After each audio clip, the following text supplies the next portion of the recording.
आम्ही पोलीस उपनिरीक्षक शुभ बकाल पोलीस ठाणे धंतोली येथे तपास पथकात कर्तव्यावर हजर असताना माहिती मिळाली की पोलीस ठाणे धंतोली हद्दीतील यशवंत स्टेडियम येथील एक भगवती मंदिर आहे.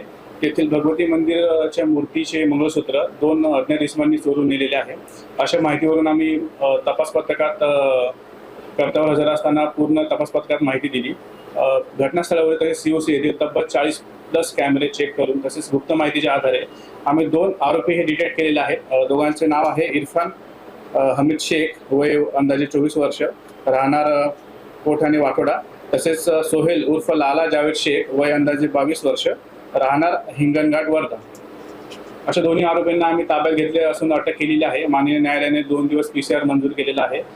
PCR दरम्यान निवेदन पंचनामा करत असताना आरोपीने भगवती मंदिर येथून चोरलेला मुद्देमाल जे की 2 सोन्याचे डोरले व 6 मणी हे आपल्याला रिकव्हर करून दिलेले आहेत. सदरचा मुद्देमाल हा आपल्या नोंदीबार गृहात दाखल करण्यात आलेला आहे. तसेच निवेदन पंचनामा दरम्यान आरोपीने कोठाणे तहसील येथे एक ॲक्टिवा मोपेड चोरी केलेली होती दिनांक 10 जानेवारी 2026 रोजी. त्यामध्ये तहसील येथे अपराध क्रमांक 21/2026 कलम 303(2) अन्वये गुन्हा दाखल करण्यात आलेला होता. सदरची गाडी सुद्धा आपण नमूद आरोपीकडून जप्त केलेली आहे. तसेच दिनांक 2/6/2026 रोजी याच आरोपीने कोठाणे लकडगंज येथील क्वेटा कॉलनी येथील एका अपार्टमेंटमधील मंदिरामध्ये जे की हनुमानजीचे मंदिर आहे तिथून एक दानपेटी चोरी केलेली होती.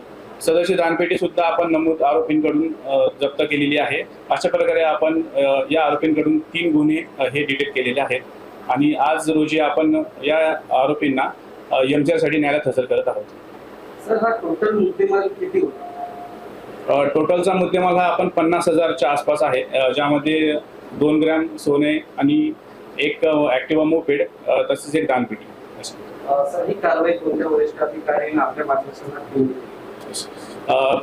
गुन्हा दाखल झाला त्याच वेळेस आम्हाला माननीय CP साहेबांनी बोलून घेतलं होतं व पुढील गुन्ह्याच्या तपासाच्या अनुषंगाने मार्गदर्शन केलेलं होतं.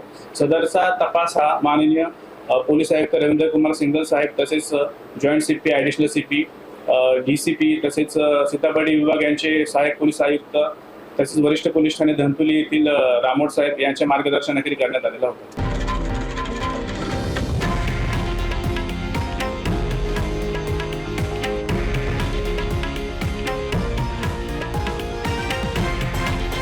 हे आहे देशातील नंबर 1 न्यूज नेटवर्क आणि आपण पाहत आहात TV9 मराठी, एकमेव.